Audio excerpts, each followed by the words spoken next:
Oh, you already asked the question? Yes. Okay, traits. Um, both my parents were very smart dressers. My dad would always make sure that everything was, the shirt was just right, the tie was just right, made sure that he combed his hair just right, and he used to work when my parents met.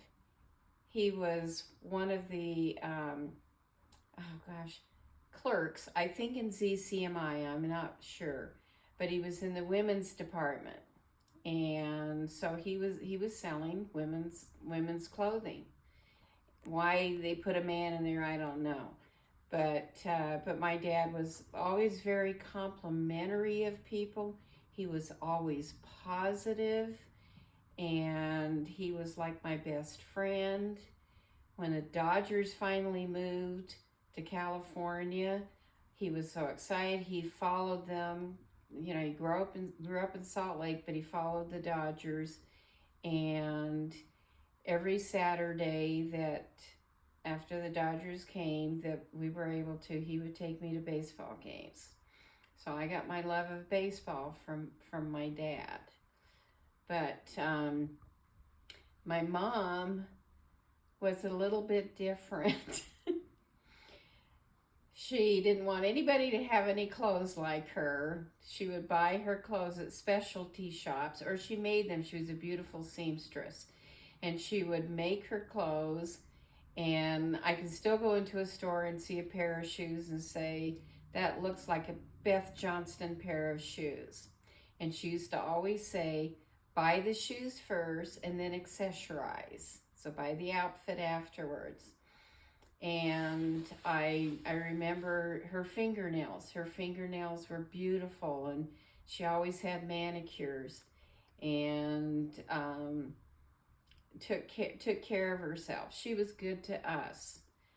And as my sisters put it, they felt that I was very spoiled by the parents, but I was the youngest, and they all left me, so I had to do something. But our mom and dad, they were a sweet couple. They loved each other. They loved to do things together. And in their later years, they did a lot of traveling. And they traveled all over the world. And of course, my mom brought fabric, from one country to another to have a dress made. And they were also, my mom was a beautiful musician, and at one point she played professionally in certain things, and there was a thing. Franny and Teicher used to play duets, but they played duets on separate pianos, and my mom was in one of those types of a show one time where she started to play, and then like two or three pianists would join in.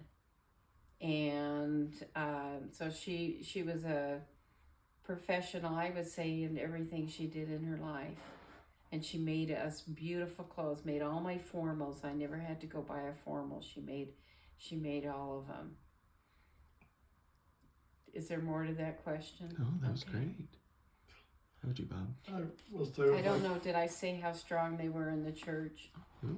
They were. My dad was on stake positions. He was bishop's counselor several times, high priest group leader, and we used to travel because the wards in California were not close like they were in Utah. So you had to travel miles to get to another ward in the same stake.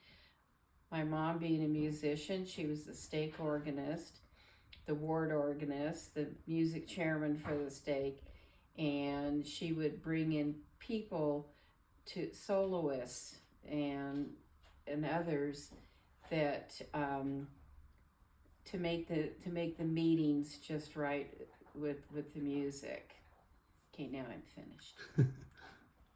I want to say is my parents were hardworking. My dad never really had a formal education, coming over from Italy because he had to, and he worked hard.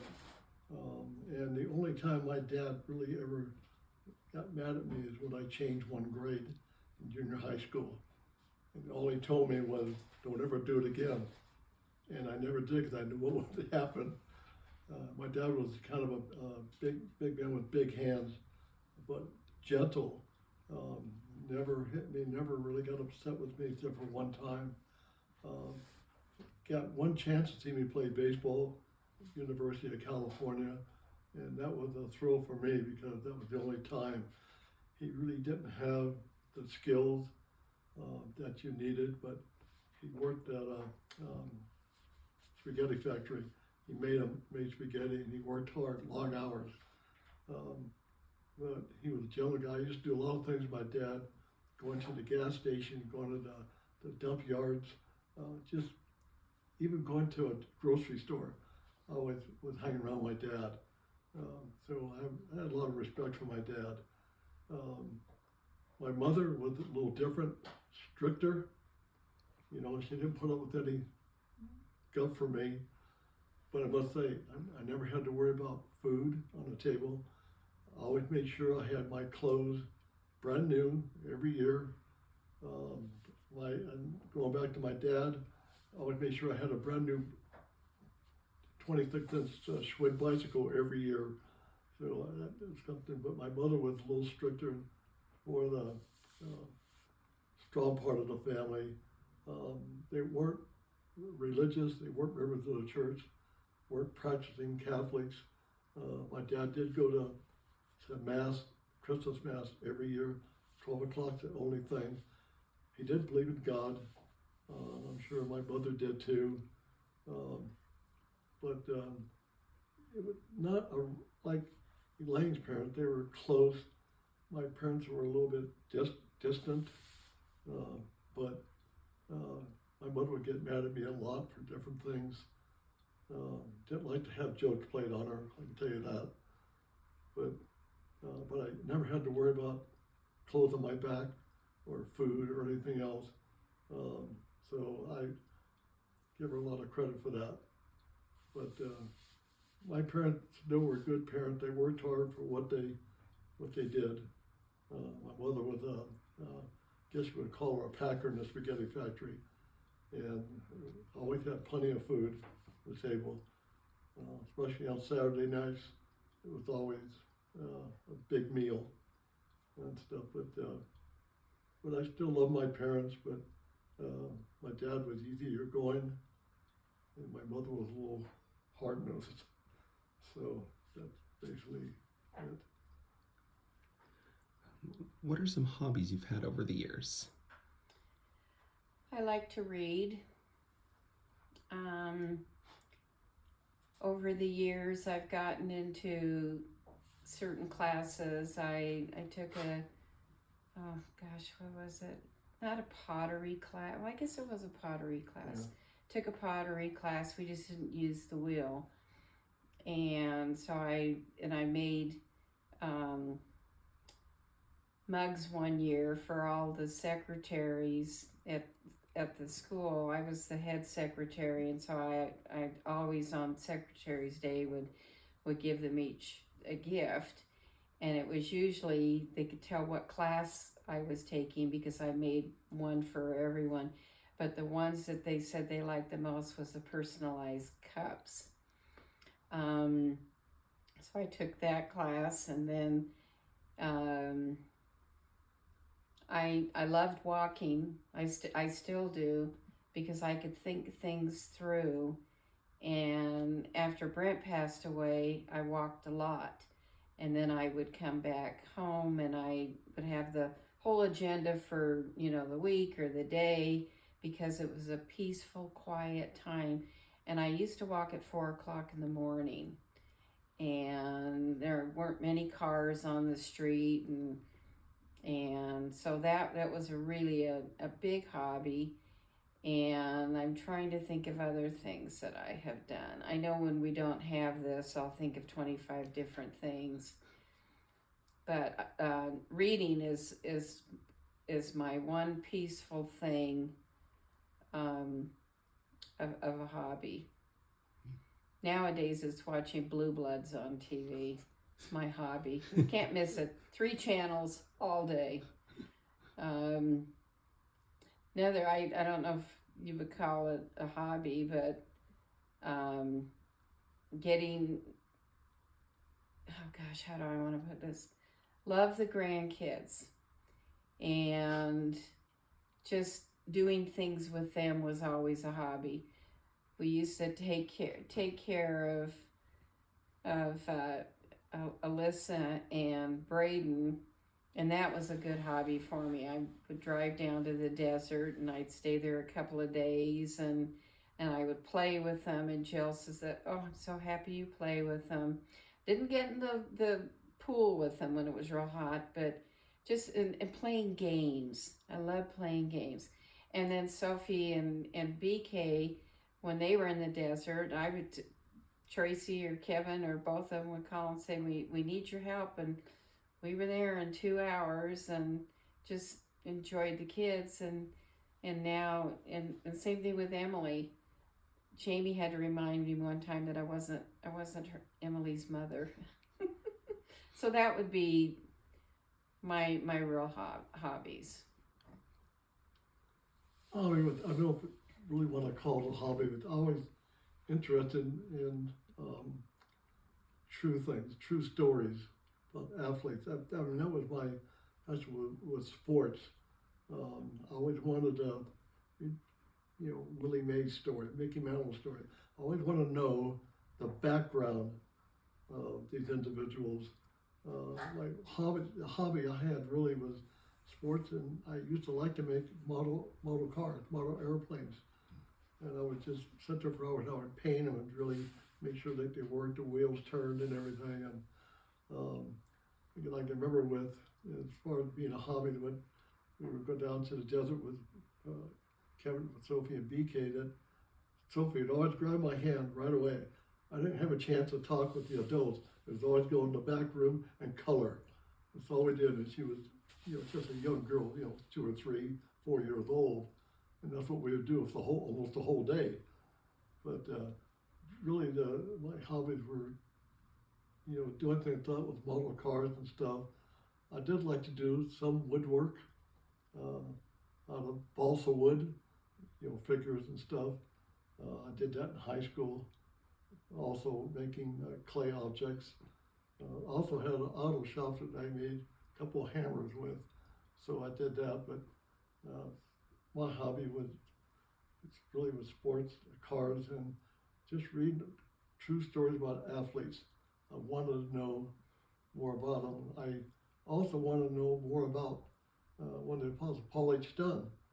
I have a lot of his books. I always enjoyed reading those books. It's like, you kind of want to pattern your life after this kind of individual, for the good that he did and does. So basically that was my background. I did model airplanes too, and my sister didn't like it because we shared a room. And she says, I went from dolls to airplanes. What are some memories of the different houses you've lived in? First house I remember was, I was born in Los Angeles, and our parents lived at that time in, what's the place? Highland Park, which has gone to be a nice area to a dumpy area, back to the area that some of these types of people, gosh, I'm trying to think how I want to say it.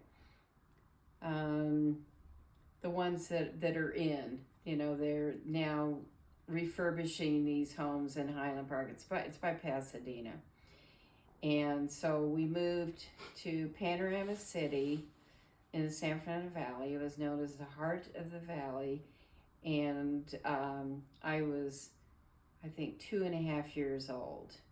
And I remember the swing set when it went in. I remember when my new little friend Teresa moved in across the street. But it was just a brand new neighborhood. And so that's my earliest recollection is that. And I remember it had a swing set in the back, and on rainy days I would watch the raindrop. There was a great big picture window, and I would watch the raindrops and picture myself being outside. I mean, I remember all of this. And then when I turned, when I started 4th grade, we moved to a larger home in Van Nuys, and we moved 2 doors down from the stake center.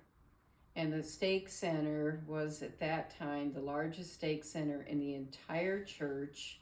It had 2 huge chapels. It was one of the first gyms to go in, not a cultural hall, but a gym. And we had a softball field in the back. But we walked to church. We were always late. My sisters always made us late, but here we were the ones that lived the closest to the church. Now, across the street from this house, it was a what they called a ranch style home, which is a long you walk in and you have kitchen to the right and service porch and living room and dining room, and then you have a long hallway, and then that's where the bedrooms are. It was 2.5 bathrooms, and we thought we had died and gone to heaven with that house. Across the street were onion fields, and then there were railroad tracks. The train went. I mean, we really were out in the sticks, and we would go, well, my cousin and I, when she would come to town, we would go play chicken with the train.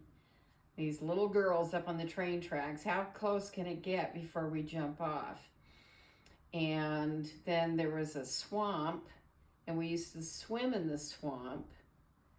And the house had capability of having central air, but my mom didn't want to spend the money, and we just hot all summer, but we got through it. We had to sleep with mosquito repellent on us because of the mosquitoes from the swamp. Okay, then when we first got married, we had an apartment in Orem, Utah, right there on one of the main streets, and it was a basement apartment, and we lived there until he went to spring training, and then we lived a lot of places.